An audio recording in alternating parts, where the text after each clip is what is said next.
The heir of Dingyuan Marquis's manor had been engaged to me since childhood, but after my mother passed, the household affairs fell into the hands of a concubine. On the wedding day, I was drugged and shoved into a bridal sedan meant for a poor scholar. Meanwhile, my half-sister wore my mother's jeweled headpiece, smiling as she stepped into the lavish sedan heading for the Marquis' manor. Later, Dingyuan Marquis was accused of treason and his entire family was executed. And that humble scholar? He climbed the ranks, eventually becoming Grand Secretary. In this life, I pretended to test my half-sister's intentions, suggesting we swap marriage partners. She clung to her bridal robe like her life depended on it, swearing she would only marry Yuanting Pei. I smiled, soft and faint, already knowing she'd taken the bait. As her bridal sedan rolled away, I struck the drum at the city gate and accused Dingyuan Marquis of conspiracy. People thought I'd lost my mind, challenging my own fiancé's family. Who in the capital would dare marry me now? But just the next day, the crown prince petitioned the emperor for my hand. Sister, haven't you always envied the wealth of the Dingyuan Marquis's manor? Then how about you take my place and marry into it instead? It was the day both Ning Shuangsu and I were to be wed, and the whole household was in chaos. Her eyes were fixed on the jeweled crown, tinged with red, and she hesitated before loosening her grip on her handkerchief. Sister, what are you saying? You're the official daughter. I'm just a concubine's child. Of course you're a better match for the heir. I let out a quiet sigh and went back to finishing my brows.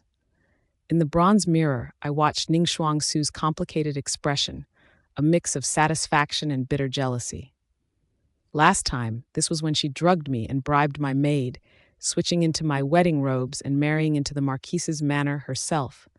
But in just 5 years, the household was annihilated under charges of rebellion, and I forced to marry the man she was engaged to, a poor scholar.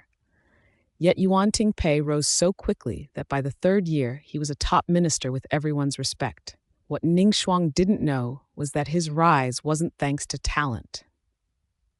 I was the one behind it all, pulling strings, smoothing paths, planning every step. But fate is cruel. I never saw it coming when he showed his true colors. 10 years after marriage, as my own family declined, so did his affection. By then, he held immense influence, a trusted figure at court. He had once sworn he'd never betray me, just empty words. When I found out his mistress had a son older than our daughter Atang, he coldly said, "Blame yourself. If your womb weren't useless, I'd have a proper heir by now. If you keep this up, I won't let you adopt Changwu. I'll just make Lu my official wife." Later, our daughter Atang was locked in a room and burned alive by that woman's bastard, but Yuanting Pei covered it up, quickly tossing her body away like trash. You spoiled her. Changwu only meant to teach her a lesson. It got out of hand. Then he nailed my doors shut and told everyone I'd gone mad with grief. I slammed myself into the doorway and died in hatred. When I woke again, I was 19. Outside, the bridal attendants were urging, "Eldest miss, second miss, the auspicious time is near." Ning Shuangsu curled her lips and gently placed the jeweled crown on my head. "Sister, it's time," she said softly, her 10 fingers digging into my shoulders as her eyes flashed with bitterness. We walked to the main hall together to say goodbye to Father. Just as we were about to step out, I let out a gasp. "Oh no, I think I dropped my fan somewhere." Ning Shuang glanced sideways and said lazily, "Big sister, stop wasting time. It's already too late to back out now. You are marrying into the Marquis family, whether you like it or not." She shot me a smile full of hidden meaning, then lightly rested her hand on her maid's arm and walked out with all the pride in the world. Father's face turned dark. "What are you all standing around for? Go find her." Lady Wang, enjoying the show, ordered the servants. "Go on now, help the young miss find her fan. Quickly." Taking advantage of the chaos, I slipped into my room, changed into a plain dress, and ignored the servants trying to stop me as I made my way out the back door. The horse was ready and waiting. I rode hard all the way to the palace gates. I raised the drumstick and slammed it onto the complaints drum with everything I had, shouting, "This humble woman, Yang Yusu, has an urgent plea for His Majesty." By the time I walked out of the palace, the moon had climbed high and the city lay quiet under the night sky. Father was seething.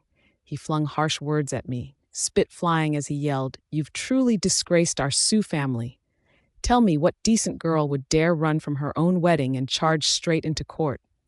If the Marquis of Dingyuan's house decides to retaliate, they won't have the chance," I cut in, lifting my chin, calm and confident. Father froze mid-sentence, mouth half open, his tone laced with disbelief. Just then, a servant rushed in, panting, "Master, there's news all over the capital. Marquis Dingyuan's been accused of treason. The Imperial Guards have surrounded their estate. They're raiding the place tonight." Thunder cracked in the distance. Father looked at me like he'd seen a ghost. "Don't tell me it was you." I handed him a cup of tea, steady as ever. "Have some tea, Father. It might help you calm down." 3 days later was Ningxuang Su's return to her maiden home. She couldn't resist making a scene in front of everyone, voice dripping with sarcasm. "Sister, word is, it was you who ran off on your wedding day and accused your own fiancé's family of treason. Tell me, who would still dare marry you after this?" I barely glanced up from my book. "Don't worry yourself over my marriage prospects. Honestly, if it's just to end up stuck with some poor scholar scraping by, I'd rather stay unmarried." Ningxuang slammed her hand on the table. Furious. "You!" Then, as if a new idea had struck her suddenly, she eased into a smile that looked sweet on the surface. "Well, they do say real gold doesn't fear fire. If he's worth it, he'll shine no matter what." "Gold?" I almost laughed. "More like a rock with an icy heart you're clinging to like treasure." Right then, shouting and scuffling broke out in the courtyard. Turns out Shu Gu had managed to break past the guards trying to stop him from entering the women's quarters. On the very day his entire family was being hauled off to prison, he had the nerve to show up at the Sioux residence and cause trouble. Wearing prisoner's clothes, he looked nothing like the proud, high-born man he used to be. "Yang Yu Su, what did I ever do to deserve this from you? You hate me enough to accuse my whole family of treason." Seeing him again made my hands tremble uncontrollably. Back in that first life, after suffering through the horror of realizing I'd been married off to the wrong man, I spent a sleepless night crying. When morning came, I went to the Marquis's manor to confront Ningxuang, only for Shu Gu to shove me hard to the ground. "It's too late," he said coldly. "I spent the night with Ningxuang. We're husband and wife now. You showing up like this just makes you look pathetic." To tell you the truth, Ningxuang and I have been secretly seeing each other for a while. It was my idea to switch brides. Ningxuang is gentle and sweet, unlike you. All you care about is reading and writing. What man would want that? He looked down at me like I was filth, like I'd somehow ruined his day by daring to show up. Then Ningxuang showed up, practically waving the jade pendant Shuqin used to treat like his life's treasure. "See this, sister? It's the Marquis family's heirloom. Ah Qin gave it to me long ago as proof of his love." My vision went red with anger. I bit my lip until it bled without even noticing. Then the rain came down hard. I was kicked out of that house, soaked and humiliated. And as if that wasn't enough, Shu Gu actually spread lies about me afterward. He beat a gong in front of the Marquis' gates, drawing a crowd, acting out a drama for all of the capital to see. "Come see for yourselves. This is the proud eldest daughter of the Sioux family, ran from her marriage to the Marquis's heir, and got involved with her sister's fiancé instead." Twisting the truth, my chest heaved with rage, yet I couldn't get a single word out. He actually accused me of having an affair with Yuanting Pei long before the wedding, putting all the blame on me for the marriage switch. And he had the gall to pretend the Gu family had forgiven me out of generosity and grace. I just stared, powerless, tears streaming down my face.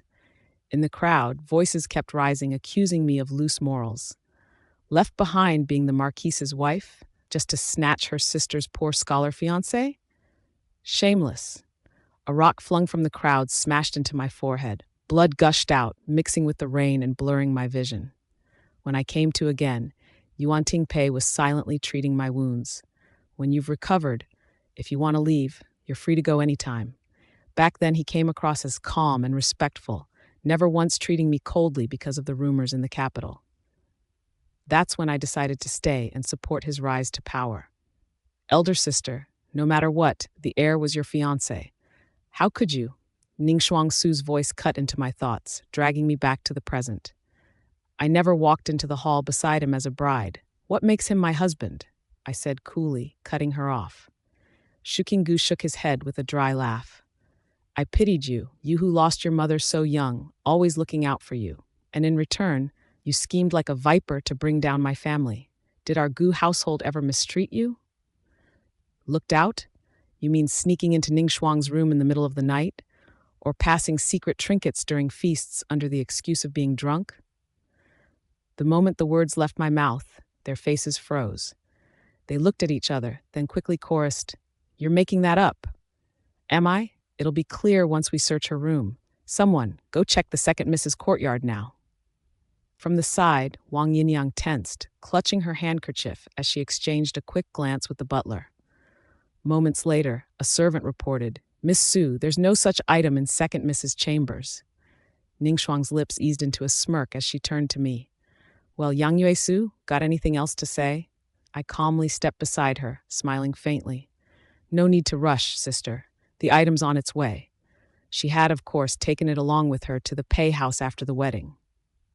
On their second day as husband and wife, I had already sent a letter to Yuanting Pei, exposing their little affair. At that moment, Yuanting Pei finally spoke up. "I've got it." Everyone turned toward him. In his hand was a beautifully carved jade pendant with a large gu etched on it. "How?" Ning Shuang looked like she'd faint on the spot. Yuanting Pei grabbed her wrist and snapped. "What a wonderful gift you gave me, huh? My family may be humble, but we've got some semblance of pride. A woman like you? Keep your disgrace to yourself." Then he pulled out a divorce paper from his sleeve and tossed it at her feet. Wang Yinyang picked it up in panic, her voice trembling as she tried to plead. "Good son-in-law, she was wrong. She really knows she was wrong. Please give her one more chance. Shukin-gu's the one who lured her in." That name made Shukin-gu spit in disgust. She threw herself into my arms, all on her own. A lowly concubine's daughter like her? I wouldn't want her even if she begged. What a mess. Like dogs tearing each other apart. Just as I was enjoying seeing them squirm, a group of imperial guards marched into the courtyard. At the front was Crown Prince Yuji Xiao himself. I've been listening for quite a while, since that jade pendant from the Gu family was found with Miss Su. Sounds like she's part of the rebellion plot. Take her away. Your Highness, I swear I'm innocent. Please, Your Highness. Our Ning Shuang would never stick her hand in something like treason. I beg you, show mercy. Wang Yinyang dropped to the ground, forehead hitting the stone floor as she shielded Ning Shuang behind her. But in the end, the imperial guards shoved her aside and locked chains around Ning Shuangsu. Shu Qinggu looked like he wanted to kill me with his eyes. "Yang Yue Su, you're a venomous woman. Even if I die, I won't let you off. You dared to accuse the entire Gu family. I'd like to see who would still want you in this city." "I do." "So do I." Yuanting Pei and Yuji Xiao spoke at the same time. The courtyard went dead silent. I just stood there, frozen like my mind had gone blank. Yuji Xiao glanced at Yuanting Pei, chin slightly raised, voice calm and steady. "I have already petitioned His Majesty to grant Yang Yue Su as crown princess," he said, his gaze sliding toward me, "and His Majesty has agreed." In my past life, Yuanting Pei rose swiftly in court only because he threw his lot in with Yuji Xiao, and it was me who introduced him to the crown prince. I'd known Yuji Xiao since long ago. Back then, my mother had taken me to the palace to visit the Empress, her childhood friend. The Empress had been kind to me. At that time, Yuji Xiao still had his mother by his side. When the Empress teased about giving her son a bride like me, he had blushed and run straight out of Changchu Palace. But the following year, the Empress died suddenly, and Yuji Xiao went with his uncle to the frontier for training. Next time we met, I was already married to Yuanting Pei. For the sake of old times, I took my mother's keepsake and went to see him. It was a jade hairpin, meant to match the one from the Empress. When he saw my hair pinned up in the style of a married woman, he hesitated and asked, "You're married?" I nodded. His gaze, thick with something like a buried feeling, made me drop my eyes. "I came today to ask for a favor," I said quietly. "My husband, Yuanting Pei, has the heart to serve this country, but little opportunity. If your highness could grant him a meeting, I would be truly grateful. He was silent for a long time, standing behind his desk. I knelt so long my knees began to ache. I couldn't help letting out a small sound. Fine. You may rise. Thank you, your highness. My eyes stayed locked on the white hem of his robes, not daring to look up. Is he good to you? His tone shifted, sharper. I quickly replied, Pei Lung treats me very well. He walked forward and handed the jade pin back to me. Good. Have him come to the Eastern Palace tomorrow. Relief rushed through me. I smiled and said happily, Thank you, your highness. Later, Yuanting Pei became a trusted strategist under him. But those brilliant ideas, I'd written them out for him. Without me, with his talent alone, he'd never have made it to the top. 7. After Yu Jishao left with Shu Qinggu and Ning Shuangsu, Yuanting Pei remained standing in the yard. I looked at him blandly. It's getting late, Master Pei. You should go. He looked conflicted. Just as I was about to head inside, he quickly called out, Miss Su, I haven't congratulated you yet on becoming crown princess. I turned back and gave a frosty smile. Then thank you, Master Pei. He stepped closer, voice lowered a bit. The crown prince only just returned to court. His influence isn't solid yet. Who'll end up on the throne is still. That's enough. Do you even realize what you're saying? Speaking against the heir is treason. Seeing my expression darken, he still wouldn't give up. Yang Yue, I'm just worried. You're quiet by nature. You love poetry and painting. Why get involved in all this mess? The disgust in me boiled up. I frowned and snapped. Whatever I choose to do is none of your concern, Master Pei. Whatever flicker was burning in his eyes just died right then. Truth is, I always knew about the affair between Ning Shuangsu and Shu Qinggu. I even overheard them plotting the marriage switch once. Just didn't expect that in the end, it really was Ning Shuang who walked through that door. He looked at me again, his voice full of regret. You have no idea how happy I was when I found out you'd be the one marrying me. But Yang Yue, why is it that all I ever see in your eyes is hate? Am I really that unbearable to you? I shut my eyes. That awful image of his burned body came rushing back. That pain, it went so deep it left marks on my soul. How could I ever forget? She was 6, already dressing herself, braiding her hair, reading, pulling me to the market for sweets. But her life ended that freezing winter night, when I held her and felt that longevity locket in my hand. It hurt more than any blade could.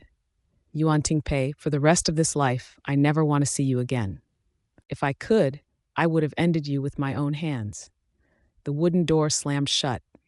I didn't know how long he stood outside before finally leaving. I slumped down behind the door and cried until morning. When Ning Shuangsu got released again, it was already a month later. Heard she completely lost it in prison, mad with fear, screaming at anyone she saw. Wang Yinyang threw herself at my father's feet, wailing non-stop. But now that I was engaged to the crown prince, there wasn't much father could do. Master, I only have one daughter, that's Ning Shuang. How do you expect me to go on if something happens to her? Father's face was dark as he glanced at the tied-up Ning Shuang on the bed. He turned, about to speak, but I cut him off. Father, the whole capital knows about Ning Shuang and Shu Qinggu's affair. She's a disgrace to the Su family just for being alive. If you want someone to blame, blame her for bringing this on herself. After Mother passed, Father just let Wang Yinyang run the house. Gradually, I stopped mattering in his eyes. Ning Shuang was spoiled for years. In my past life, Father's favoritism toward her was all too clear. Back then, when I tried to tell him about the marriage scheme between Wang Yinyang and Ning Shuang, all he said was, "What's done is done. No use digging it up again. Besides, you and Yuanting Pei had feelings for each other, so this worked out, didn't it?" I couldn't even defend myself. I only asked him to give my dowry back, and he broke me again. Ning Shuang needs money in the Hao residence. You're her elder sister. Why be so petty? Anyway, her dowry's enough for your expenses at the Pei household. That was the dowry Mother prepared for me. Why should I hand it over? I knelt, begged him with tears and bloodied forehead. Still, he stood firm. My heartbreak over it all weakened me. I fell ill and struggled to give birth to a Tang. After that, I could never conceive again. Yet Yuanting Pei smiled and said, "Our Atang is so sweet. Having her is enough for me." He must have already had a son with his mistress by then. No wonder he didn't care. Then came the wedding day. Because royal protocol was involved, everything was long and complicated. Tired, Ayue? I heard the beads on the curtain swish as Yuji Xiao held my hand and gave it a gentle squeeze. Smiling, I replied, "Your Highness, I'm all right." His voice soft like spring breeze. "Hang in there, we're almost done." I grinned behind the bridal veil. Thought back to when I was little and visited the palace. He took me fishing in the garden. The bugs were unbearable, but he coaxed me through it, just like now. Didn't think the title of crown princess would end up with the daughter of the minister, the Lady Sue. In that case, allow me to be the first to offer blessings, brother. Wishing you and sister-in-law a long and loving life together. The one speaking was Prince Qinshi Xiao. His mother had held power in the harem for many years. In his past life, the biggest threat to Yuji Xiao's ascension was that man. I was lost in thought when I suddenly noticed two more people standing behind Yuji Xiao. One of them was Yuanting Pei. He was staring right at me, eyes unflinchingly direct, not even trying to cover it up. So in this life, he'd actually chosen to follow Prince Cheng. Yuji Xiao gave my elbow a tap. I steadied myself and joined him in offering thanks. Late into the night, everyone finally dispersed, leaving just the two of us. "Yang Yue, do you regret marrying me?" I looked at him, puzzled by the sudden question. My mother didn't die from illness, as people say. The Eastern Palace isn't safe, and the road to the throne is full of danger. I placed my palm gently on his hand. I know, I understand it all. This must have been why he held back his feelings in the past. Back then, after taking the throne, he still gave Yuanting Pei a high position, even though he knew Pei's talents were limited, all just to make my life a little better. But he never expected that it would be Yuanting Pei who drove me to my death. Last time, when the rebellion by the Dingyuan Marquis was discovered, Prince Cheng's people had already wiped out the traces. That's why Yuji Xiao's path to the throne remained entangled with Qinji Xiao for so long. But this time's different. My arrival has thrown everything off. If they keep digging now, they'll end up uncovering Qinji Xiao's people. The real fight might be just ahead. That night, news came from the palace. The emperor's health had taken a sharp turn. Word spread that he might not make it. And all this happened while Yuji Xiao was away from the capital. Qinji Xiao sent men to break out the Dingyuan Marquis from prison. Rebel troops soon rose up and surrounded the palace. I stayed by the emperor's side at Taiji Hall, facing off against Qinji Xiao's mother, the noble consort. "Crown Princess, there's no need to resist anymore. My son already has the capital in his hands. By the time your husband returns, he'll be walking straight into death. My son will already be Emperor of Qi." I kept my tone steady. "His Majesty is still alive. I don't understand what your grace is trying to say." The noble consort smoothed her hair, then glanced at the pale emperor on the bed with a scornful look. "Death can come at any moment." He took the pill, and still no response. "If you ask me, it's best to start preparing for the change now." I gave a small smile. "You're right, the medicine does seem strange. Father, wouldn't you agree?" The noble consort's expression twisted instantly. An aged, weary voice rasped out, "Noble consort, what audacity! Ye, your Majesty, you didn't take the medicine." At that moment, shadows moved outside the window. Then came the sound of blades unsheathing, sharp cries cut short before they could fully escape. Yuji Xiao dragged Qinji Xiao into the hall, hands tied. "Mother!" Qinji Xiao looked stunned and furious. "We've been tricked." Yuji Xiao nodded slightly toward me, a signal to stay calm. He then reported, "Father, the rebels both inside and outside the capital have been taken care of. The group we couldn't track before finally showed themselves. The Dingyuan Marquis and his heir fell under a volley of arrows. It wasn't until 3 days later that I saw Yuanting Pei again. He refused to swallow the poison and kept shouting to see me. You finally came." He was crouched in a dark, damp corner. I couldn't quite make out the expression on his face. "I had this dream once," he started, voice low. "In it, you married me. We lived in harmony, really loved each other. Later, you gave birth to a daughter. We named her Tang. Sounds like a beautiful dream, doesn't it? But I still ended up hurting you. In the dream, a fire broke out. It took our daughter's life, and you slammed into the door, chasing after her, and died too. Yang Yue, the dream felt way too real. like it all truly happened. That's enough. I cut him off, gritting my teeth. His throat bobbed and a faint choked sound escaped from him.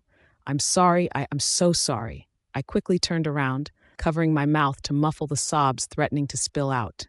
Somehow, I made it out of the dungeon. I must have been about to collapse when Yuji Xiao caught me. Yue, what's wrong? He held a paper umbrella over us.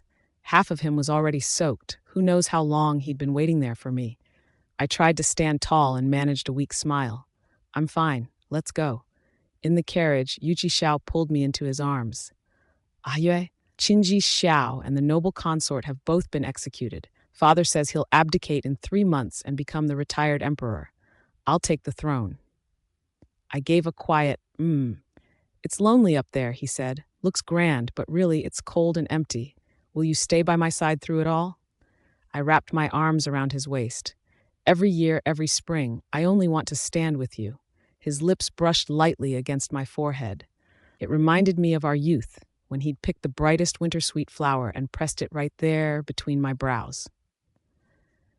Extra story. Yuji Xiao's POV. The year I left the capital was the same year I lost my mother. My uncle said if I wanted to honor her memory, I should join him at the border and toughen up. Before I left, I sneaked out of the palace one last time to peek at her at the Su residence.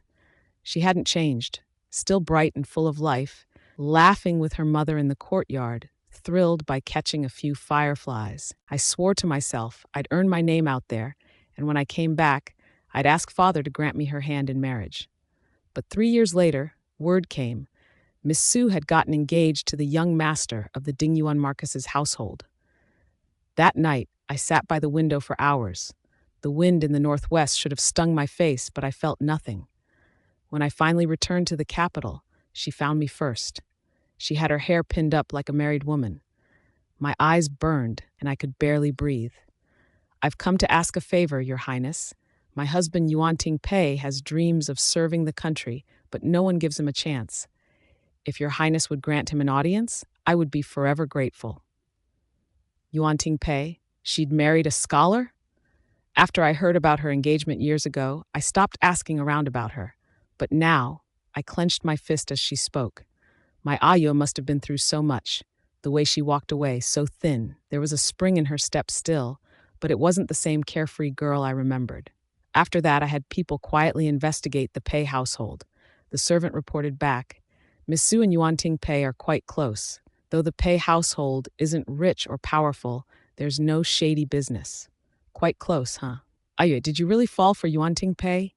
So, I decided to promote Yuanting Pei, giving him a high post and generous rewards. All because I hoped that one day I could grant Ayue a noble title, so she'd have reason to enter the palace often, so I could see her again.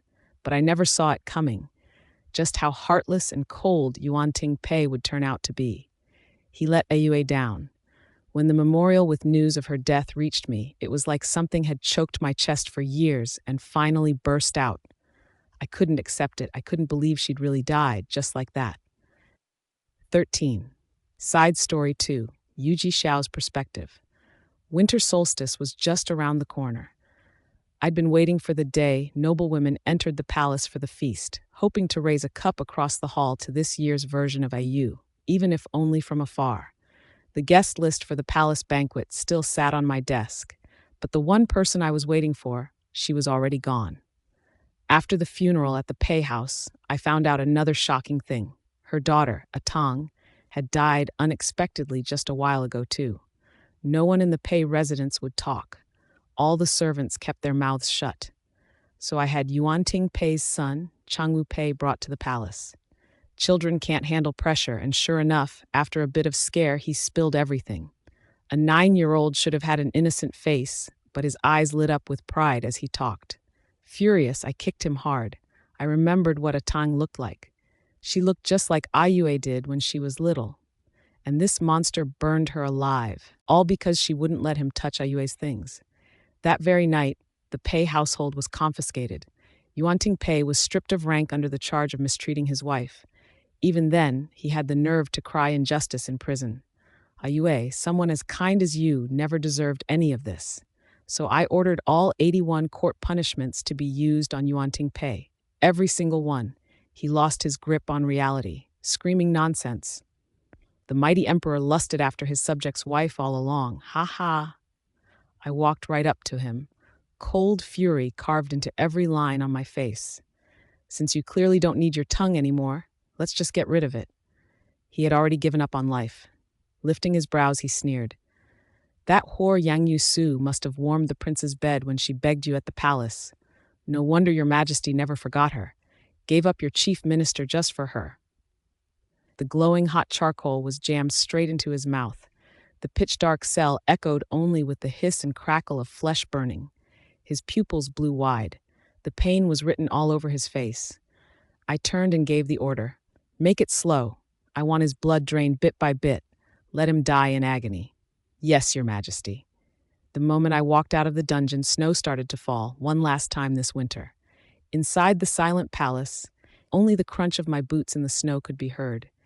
Years ago, Ayu and I walked in the snow just like this. Your Highness, come quickly. This snow's freezing. Ayue, slow down. Watch your step.